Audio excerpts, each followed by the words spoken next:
Strategy ni kusema united we stand as Jubilee. So anybody can come from Eastern, can come from Coastal region, they can come from Western region to talk to us as the people of Mount Kenya, but they will find a house in order. We demand that all those people who have been named as UDA officials must immediately resign from public service. We are fully aware of the definitive provisions of the law on what and who constitutes a public officer. There is no way they will serve two masters, the public and the UDA party. We are guided by judicial precedents and determinations that have found and held that chairpersons of state corporations are not public officers. We support our President, His Excellency William Samoei Ruto, on his agendas for this country. And therefore, as a coalition, we want to speak with one voice to fulfill this agenda. I have never seen ODM party conducting any activity in the grassroots. I have never seen any staff member of ODM. We only have Sifuna at the secretariat. A president has been elected in Senegal at 44 years old. We are late. We are late. We are late. Gone are the days when we were told that we are leaders of tomorrow. We need to be impactful in the current generation. I want to beseech any young leader in any position. And leadership, you must not be the president for you to be a leader. You must not be the secretary general for you to be a leader. You can still be a leader even at church level. Among our peers, there is nobody who's better than Babu Owino. And those are the people I'm going to vie with, to vie against when it comes to the presidential elections. So literally, I will be.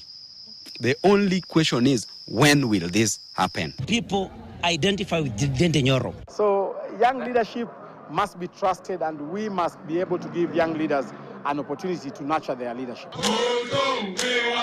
We are refusing that we should not allow people to be put on punitive terms, discriminative terms, where they are paid 40,000, where their counterpart are paid more than 100,000, and to continue offering same services in the same environment. From 4 billion, it goes now to 8 billion. I don't know whether it is now 12 billion. It is not possible.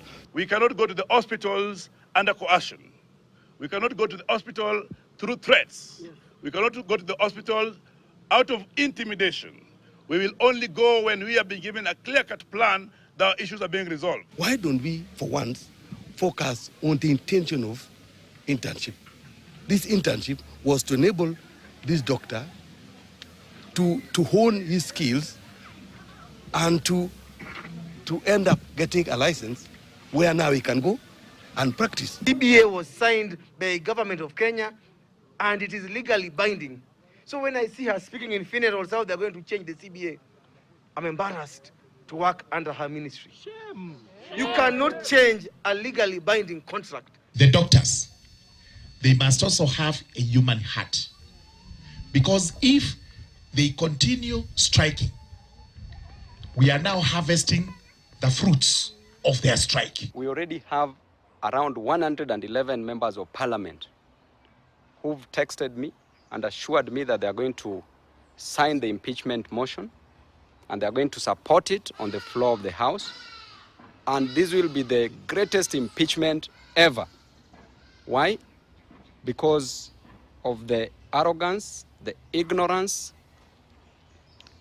of the Cabinet Secretary for Health. I want to call upon the President and all the people that are responsible to ensure that the strike, especially for the doctors, is brought to a completion, a stop, and will solve these issues once and for all. 93% of Kenyans decided through the Presidential Working Party that we are domiciling junior school in our primary schools. The issue of domiciling junior secondary in secondary schools, I think that is a bit backward because we are already up there and schools are going on. Is the government able to put up 15,000 classrooms between now and December to allow these students to remain in primary schools next year? That's what we are looking at. Do they have enough teachers who are qualified to teach now second school subjects at the grade 9? They need practicals. Do we have labs in primary schools? Are they equipped? Do we have the equipment? Do we have all the resources to do that between now and December? Watoto wetu ambao pia wako kwa shule ya msingi na wanaitwa grade 7, 8, 9 tungeomba wapeleke kwa shule ya upili, kwa sababu tuko na walimu wa kutosha katika shule za upili, tuko na maabara, tuko na maktaba. So tungeomba ya kwamba kabla mambo ijaribika ama kabla meli izame, tungeomba ya kwamba au wanafunzi wapelekwe katika shule za upili. The biggest asset we have as a nation is our human capital. And for your information, we spend 650 billion shillings every year on our education. It is the largest single budget. The same way we are spending so much money in sharpening our human capital through education and training, we must equally have a coherent, intentional plan on how do we monetize this asset.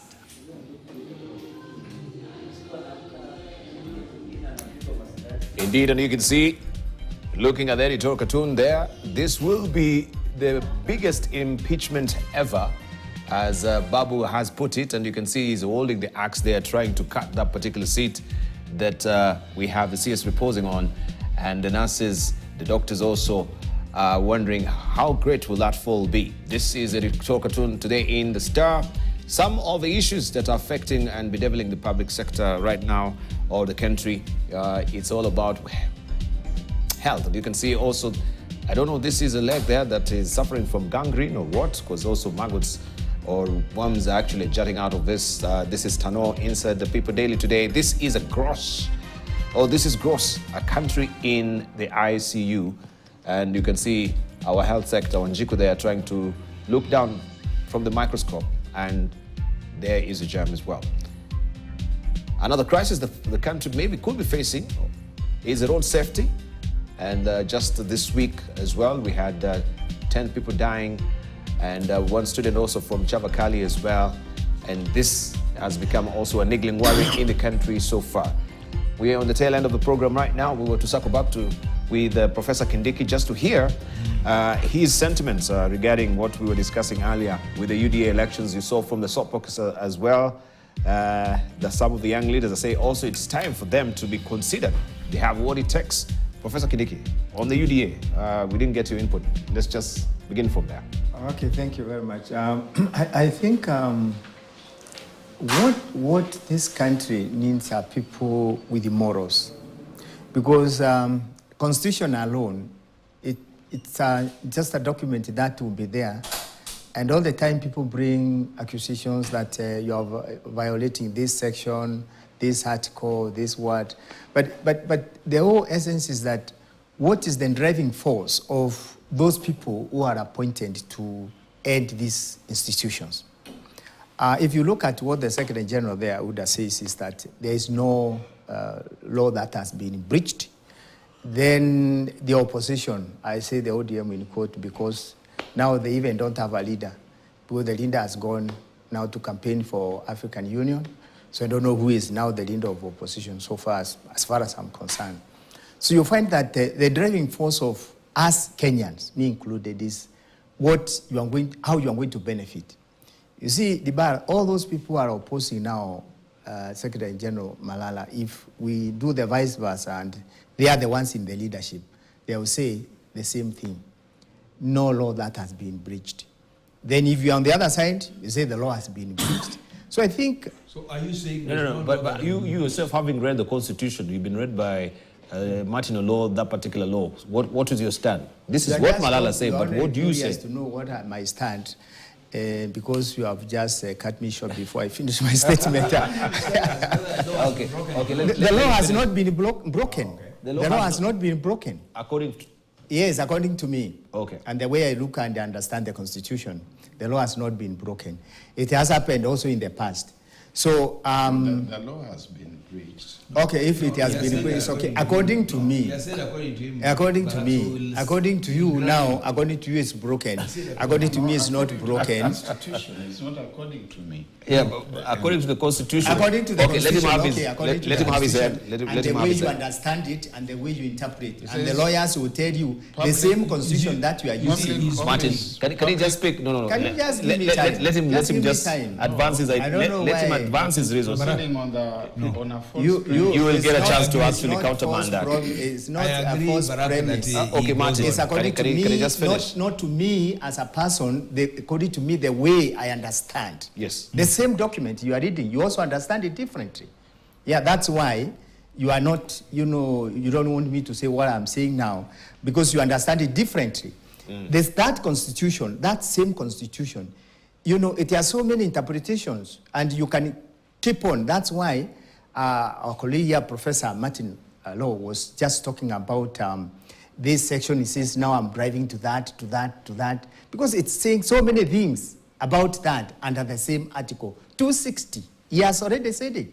So according to my understanding, no law that has been breached, and they can continue with the work, as long as it's not bringing some, issues in whatever they are doing, issues in the sense that they cannot perform their duties well. If they are doing their duties well and good. But having said that, because I don't want to debate so much on the Constitution, but what is the motive of people who are opposing? What is the interest? Because to me, that is very important. And that's why I say that what we are lacking in this country are people with good morals. The values, what values do we have as Kenyans? Because at one time, we use the same constitution to outdo the other person.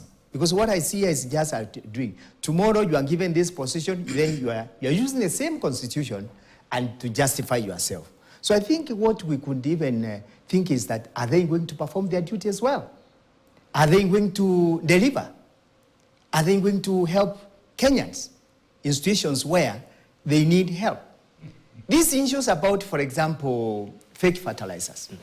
You have seen these issues of MPs saying that we are going to impeach a cabinet secretary. Impeaching an individual, of course it's okay if you have done a mistake, but does it solve the systemic problem that is underlying? Because I believe that the doctors have something to say, and they have a reason why they are doing this because of CBO 2017. People are suffering in hospitals. But that one is a bit quiet, by the way. People are not talking about people are dying every day, instead of now coming together and striking, the balance and the reason together.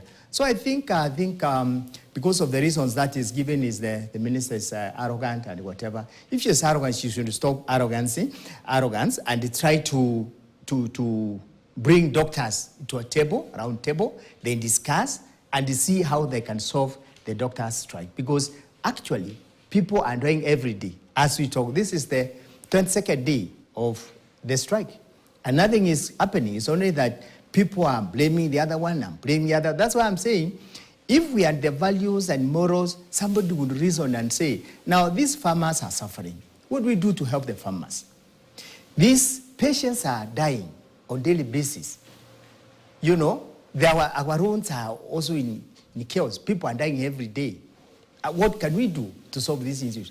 But you see, as Kenyans, we are talking who will occupy that office, which office you are going to occupy, how much you are going to earn, what are you going to, you have some status and so forth. But I think as Kenyans, as a country, as a nation, we need to rethink about our values. We need to rethink about our morals. As much as the Constitution and other documents are there to guide us, we need also to have this one so that we have a kind of, people who are given offices and they deliver what they are supposed according to the mandate of that office. But these issues are like, they are not, featuring so much, and they are not given a lot of prominence. Right. If today, the bar you are appointed a certain position, then we start of thinking of how we are going to remove you there, and then we put another one there. But you see, even if we remove you from that position and we put another one, the same problem continues. And that's where we are as a country. Right. You may have a different idea, but that is where we are as a country. All right. If I'm not there, then I will oppose. If I'm there, I will oppose. But if the opposition is genuine, then you have to focus and stick to it. All to right. the end. Okay, to the end. Let me lose now the German shepherds to attack you. The German shepherds. We cannot come to a public show and dance around issues. You're talking about moral values and dancing, and you're justifying that the only reason why this issue is being raised is because we are not where they are. I want to say on this show that I am not a UDA member and I'm not interested in any appointment, okay? So I'm not interested in being in any of those positions. What we are saying is that if you are a member of UDA, which you seem to be, the law cannot be danced around with on the whims of convenience. We are saying that if you have a public office, you are constrained, restrained from holding an office in a political party. Therefore, if you are going to be in a public space as a public officer, you can also not be seen to be playing inside political party affairs. We are not saying that those are, and Baraka said, are there no people, or is it the Bible said, are there any other people? Yes. There are many people in UDA. Why go for people who already have public offices? Go for somebody who is not holding a public office and do not, infringe the constitution deliberately and try and justify. That's all we are saying. So we are not here saying, and on this account, I'm speaking from a legal position. I'm saying that when I looked at Article 260, for your information, Prof, Article 260 is a provision of definitions on and in with respect to when we say this, that's what I mean. When we say this, it's like going to the list of abbreviations or the list of definitions as you start a chapter of any book or any thesis. In the Constitution, it is in 260 that every item that requires explanation or definition is justified. Public service is an office. A public officer is a person in that office. A state officer has different categories, and some of those state officers have been given exemptions on matters politics. For example, a state officer called the president and his deputy can be political players in a political office. That again is something that is agreed. So that doesn't apply for public officers, and we are not dancing around issues. If we talk about this nation having morals, it must apply here. We speak the truth here, and we defend the truth here. Nothing else. All right, let's say So now, what is the truth? What is the truth? Yeah, because he has been defining according to the law. According to the law, what is truth? The truth. Yeah, what is the truth? But I speak it from there. Yeah, you can define The truth is here. Yeah. This is what Kaifa So does. because each one of us is speaking the truth. Which is you are not speaking the truth. If we tell This you is the truth. Where is the lie then? Show me the lie. Oh, come on. The lie is you don't need to look very far from where I'm sitting. Where is it? to see the lie. Where is it? But the truth. You read the article. Which is the lie? But the truth. Show me that article. Read it. we have permission. I want the one lie in that constitution. No. Show me. You know that Yeah, the lie. you can't define truth. Truth is relative. You see, it doesn't. It's relative, yeah. He doesn't want me to read what is It here. depends with the interpretation. Why there are several sections of the Constitution that, as they explained, then they interpreted. Yes. This is the interpretation. Yes, hello, yes. The definition under Article 260. Public office means an office in the national government, a county government, or the public service if the remuneration and benefits of the office are payable directly from the consolidated fund or directly out of money provided by Parliament. Rested. Yes. Nothing to add. So, do you hold with that, what Constitution says, Yes, Professor yes, I do. Kindiki? Yes, I do. Do you have, is that truth to you? Yes, it's truth. So That's why I said truth is relative. So I don't know what they are saying.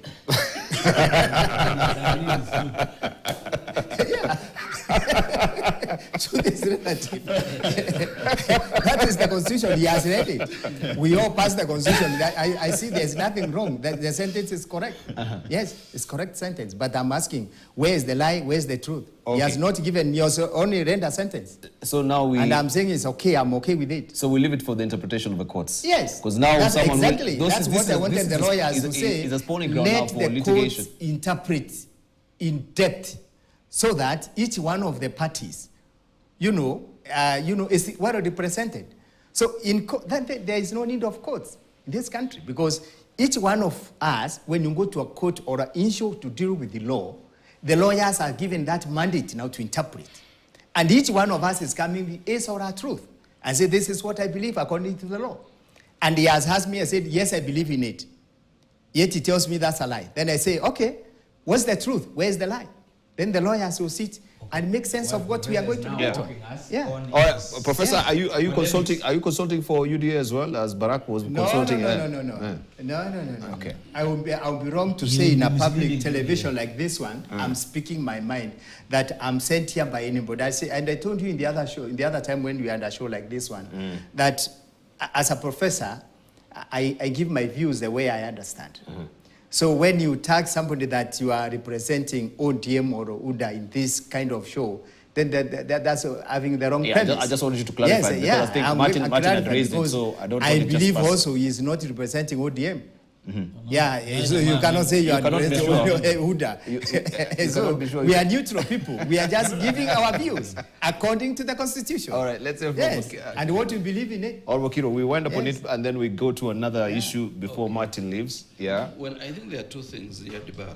One is whether there is shortage in UDA of people the president can trust.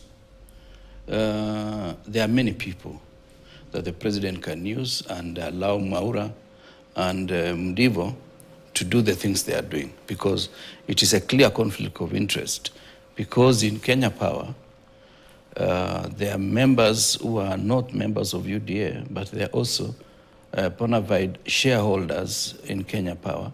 And therefore, seeing Mdivo being in a tribunal of a political entity that may be at variance with the thinking of some members of Kenya Power is invoking what I call bad manners. The second issue is Maura, yes. KRA belongs to the government, as it were, as a tax collector.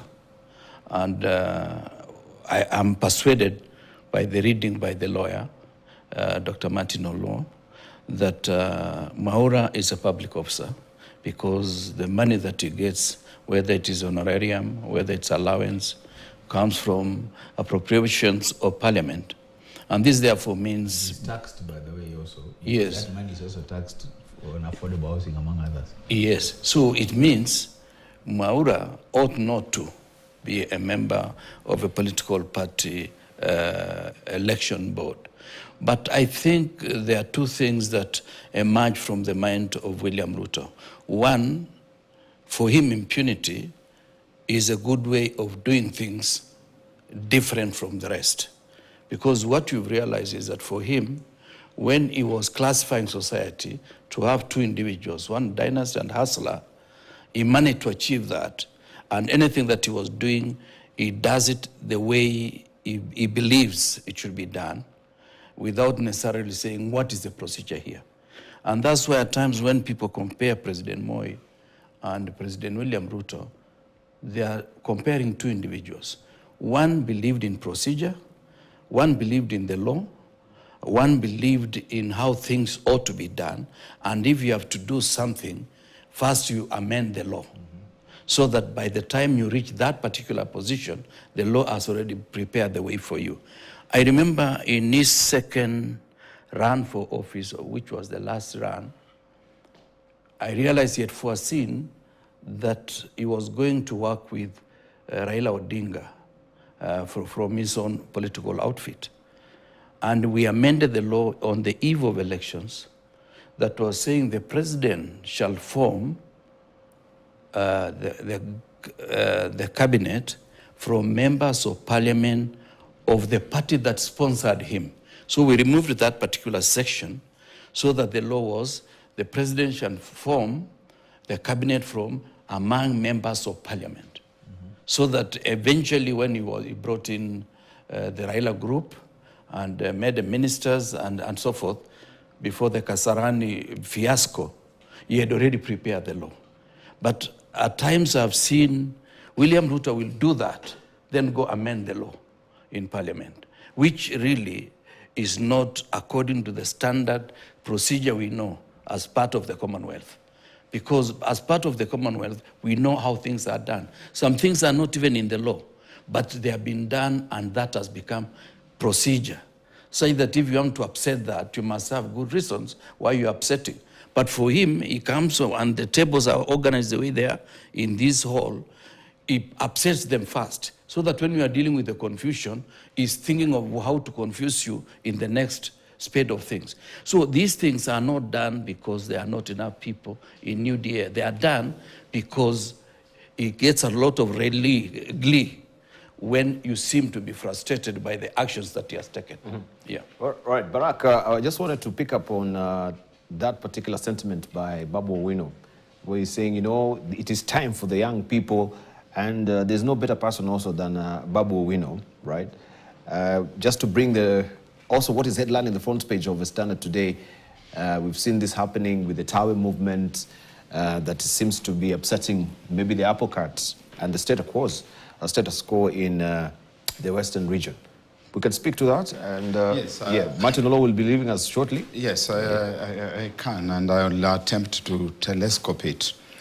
I think young people have every reason to look for space, political space, to look for high office, to look for the highest office, and to even ascend to whatever office it is that they aspire for. However, they cannot use just the element of age as the factor, as the factor that we want to get there because we are young people. First, remember, you are not going to be frozen in your youthfulness unless they freeze you in the lateral or horizontal manner, in which case you are not useful to anyone. And you know where people are frozen in that lateral or horizontal manner. You are not going to be frozen, Babu Owino, in that youthfulness. And therefore, the issue is this, that the younger people should be saying that we are generating these ideas which the older people are averse to.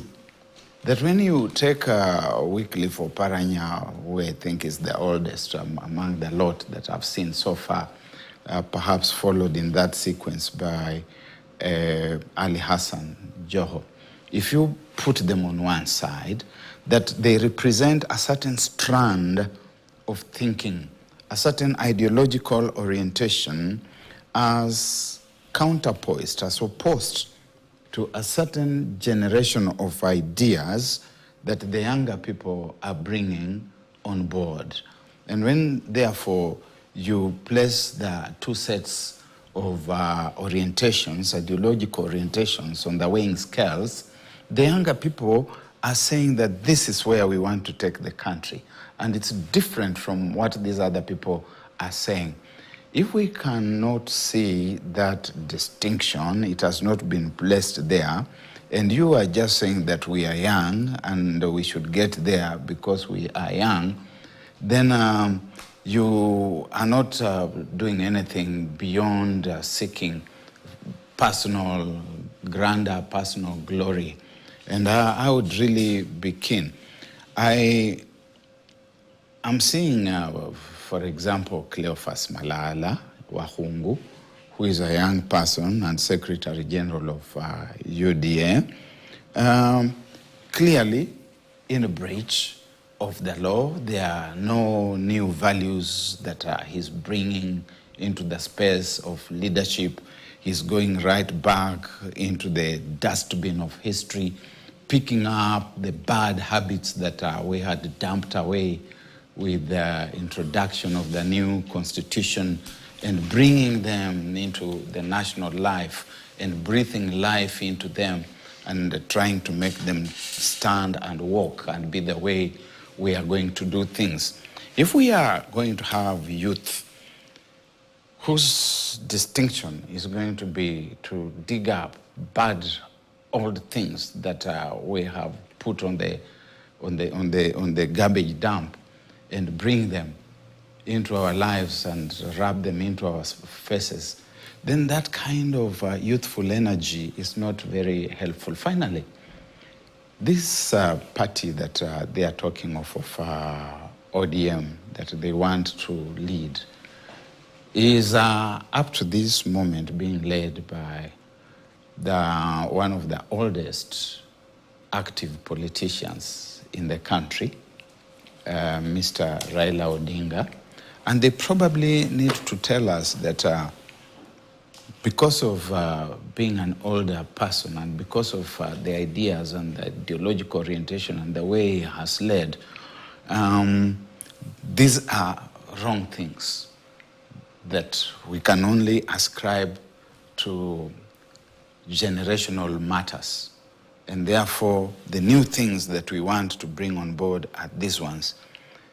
And in which case, they shouldn't wait for an African Union Commission opportunity to arise before they start claiming that space. In that case, they should be attempting to take on the gentleman called Baba and say, we want you out of that space because now you are too old, you represent old and decadent thinking, and these are our new ideas. We want to occupy that space. And we will be frozen there as young people.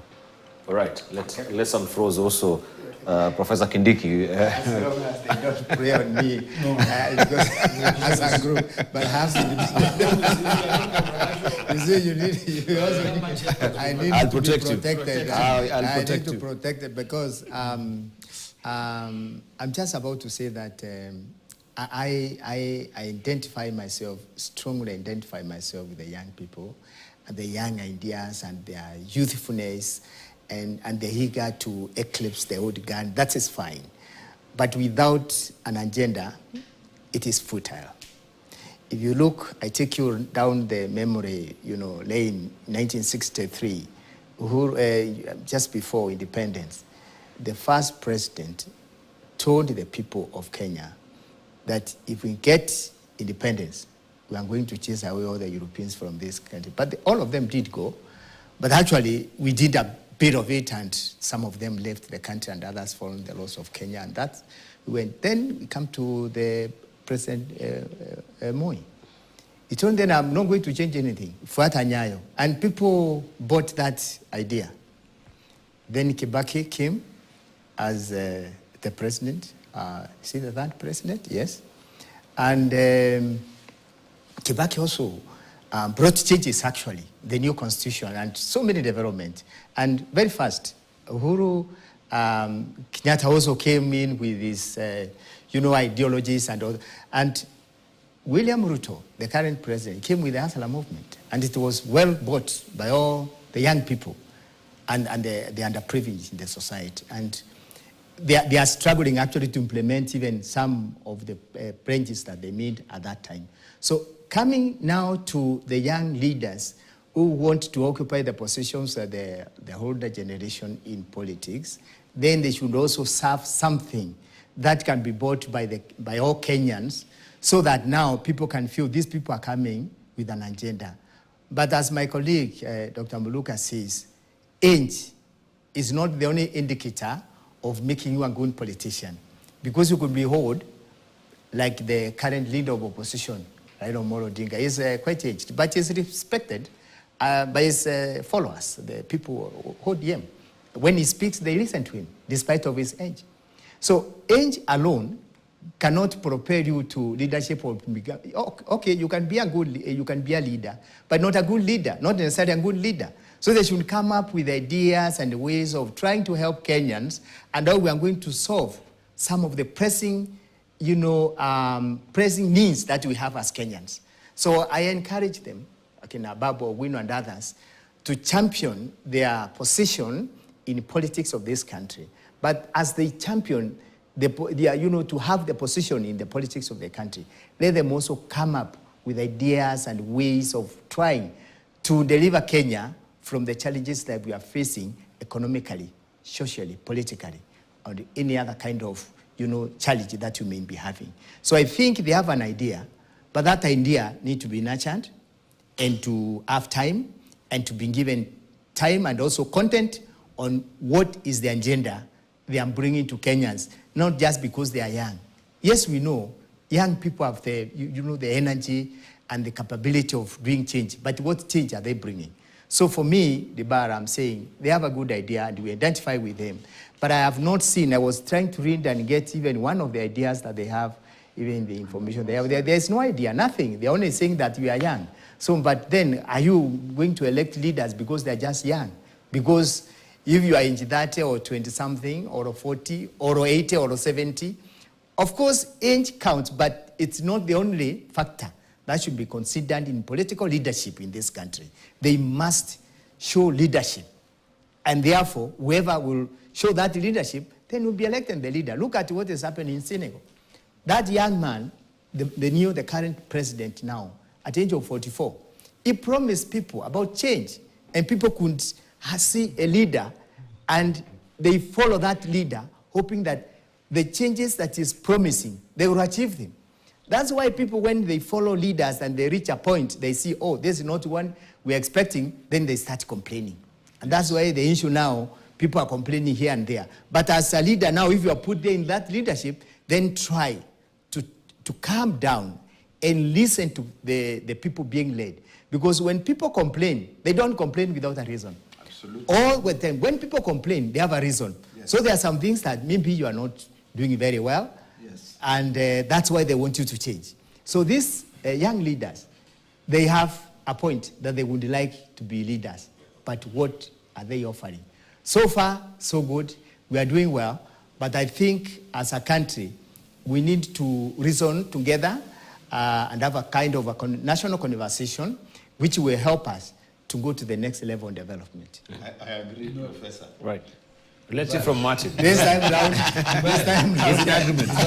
he has agreed with me. Every time I listen to and he has not stopped me, by the way. Every time I listen to Professor, but thank you so much. I want to spend more time with him because as a student of leadership, there's so much that we can learn together with him. Sure. He's talking about the guy who, the president of Senegal. What he's not telling us is that who is Faye. Faye is a person who was available when the other guy who was supposed to run, the Prime Minister Sonko, would not run because of the case. So Sonko did not come because he was leader, because he has an agenda. Faye did not come because of an agenda. So that when you want to compare that, what you should look at is what are the circumstances. And I want also to suggest to Professor here that what he's talking about, a leader having an agenda, belongs to some era.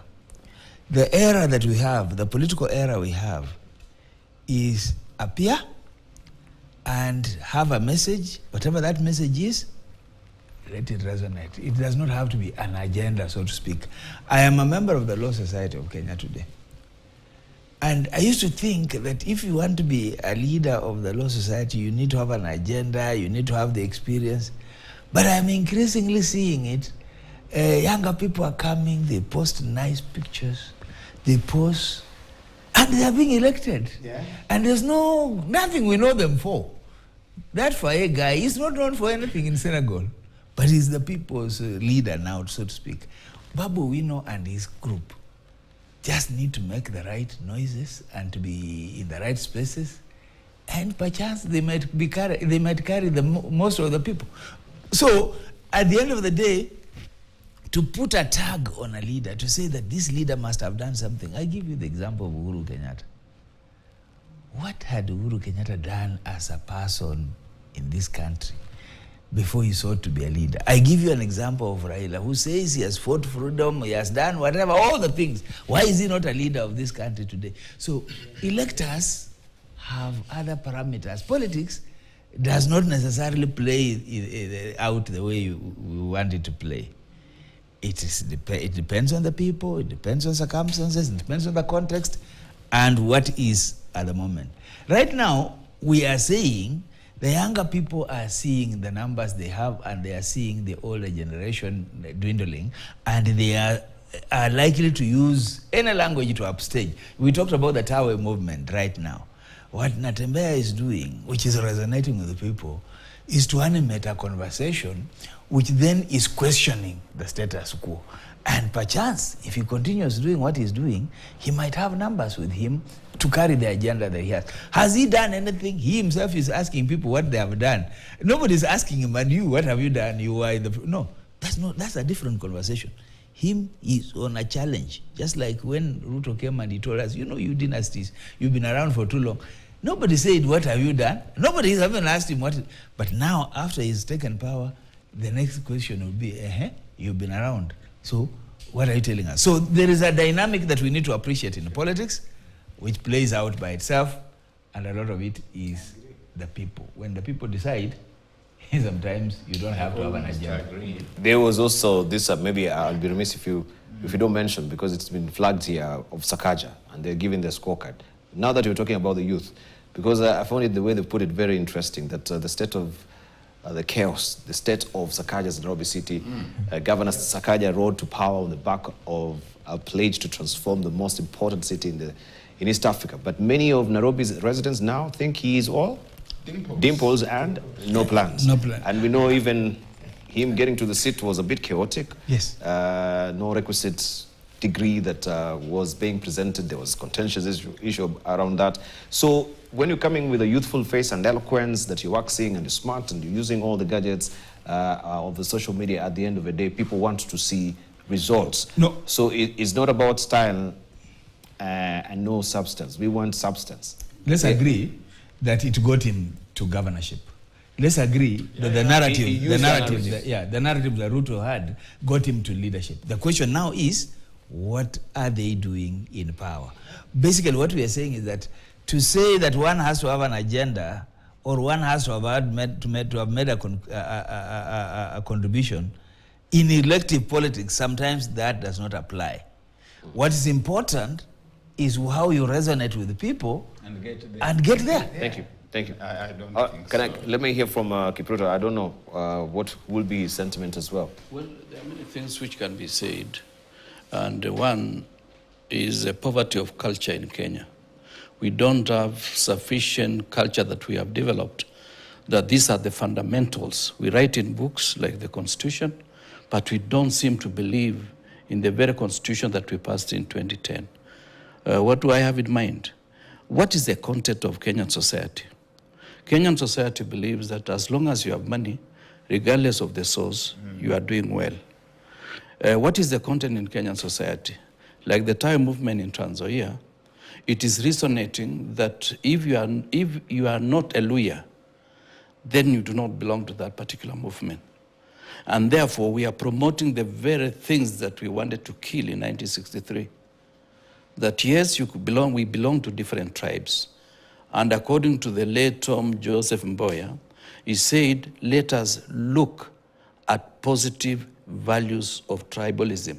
We accept we come from different tribes, but we look at the good things that we can harness from that particular tribe, but not to make a tribe as a point of departure between me and you. The tribe is a factor of birth. The tribe is a factor of culture, but the cross-cultural interaction should be the strength of our society. The third issue now is that you're saying the younger you are, the better you are. And the more experienced you are a worse member of our society, which was promoted by the current president, that if you are experienced, then you belong to the dynasty. If you are less experienced and even less educated, while himself has gone to school sufficiently, then you become part of his class. That's why some of the people who never went even beyond primary, he has the courage and the audacity of calling them engineers, when he knows they are not. They have not even gone to a polytechnic, and he calls them engineers because of the way they karabati things. Now, kukarabati has been taken to have another connotation, that kukarabati is even to corrupt a system in a way that you produce a product out of a process that is flawed. Hiyo ni kukarabati. The fourth thing that we need to look at is that politics is not standard. I have enough examples of younger people who have lost it to older people. And for the benefit of time, I will just give you a number of them. Boikai beat the former footballer who was the president, almost 20 years younger than him. In Liberia. Abdoulaye Wade became president when he was so advanced. And actually it's Abdoulaye Wade who made Diomaye Faye get the last endorsement to cross the 50% plus votes, up to 54%. Abdoulaye Wade is now 97. We have examples elsewhere that even the current president of America and the person who is likely to raise power from him are above 70. So to be old is not a crime. To be old and effective should be a source of consolation, because you have made enough mistakes that you are not ready to make those mistakes again. But to be young without an agenda is anathema, to say the least. Because you cannot just say young. In fact, that is how William Ruto played in the mind of Kenyans, that the president must be under 50. When he was above 50, he stopped talking about that. So some of these things, we must ask ourselves, what is the content of the character of this particular individual? Thank you. Is he likely to take us beyond the road? Or is he going to crush us in the middle of the road? That is where the problem is. So to be young is not to celebrate anything. To be young and smoking bang is not a sign of leadership. All right. Let's hear from Barak, your closing remarks.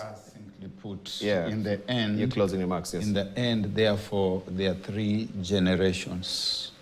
There's the young generation, there's the older generation, and there's the generation of ideas. And the generation of ideas is, as President Uhuru Kenyatta would say, irregardless of whether you belong to either of the other two generations.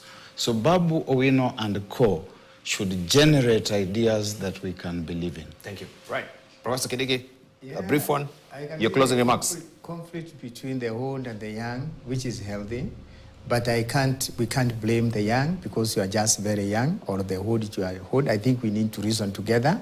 As a nation, we need each other, whether old or young, but we must have an agenda for this country. That is very important. Fantastic. Let's hear from Martin Law. Yeah, your closing remarks. Well, I encourage those who are offering alternative leadership. Obviously, leadership and demonstration of that leadership when you are in office are two different things.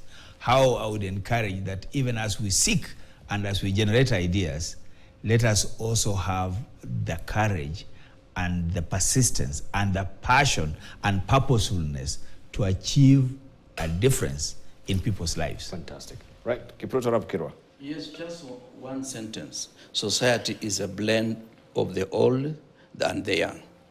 You cannot have society of old men or society of children. All right. Society is a blend of the young and the old. Gentlemen, I've really enjoyed the conversation this morning. Always a treat, right? From the Rottweilers to the German Shepherds. I really enjoyed it. Thank you so much. Right. You've been watching Uongozi Today. Before we wrap up, we leave you also with the newsroom way back in the days. Here it is.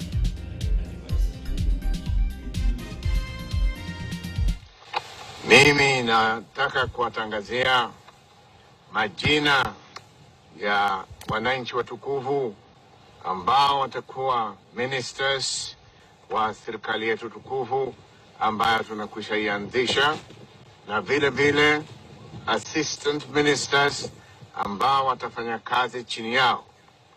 Na sasa naendelea. Honorable T.D. Arab Moi, Vice President and Home Affairs, na assistant wake D. Koguru, J. Oletips, na Honor J.S. Kichuru, Defense, Assistant Minister wake ni Mr. James Njeru, na Honorable Bio Koinange, Minister of State, Office of the President, na Assistant Minister wake ni Henry Wareithi,